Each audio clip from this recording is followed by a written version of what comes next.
finalmente arriva quest'ultimo giorno, come si è svegliato quella mattina lì?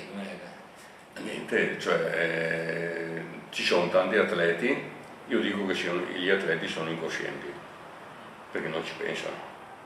E se ci pensano non fanno più la finale, non fanno quello che ci viene incontro, o soffrono o ci rimettono la gara. Perciò io ero uno di quei tipi che dormivo fin poco prima della gara. Una bella fortuna. Sì, rispetto a tanti altri, probabilmente il nervosismo a me faceva così, poi non dormivo più il giorno dopo. Cioè il giorno fatto la gara non dormivo più. Il soggetto ero così. Quella notte invece ha dormito. Non dormivo tranquillo. E quindi nessun particolare patema d'animo. No, siamo in finale e ora andiamo a provare a tirare.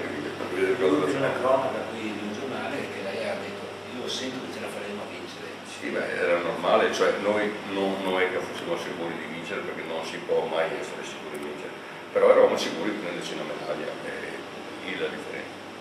Cioè, noi correvamo per vincere, poi se prendevi una medaglia è logico, tu corri per prendere una medaglia, sei lì.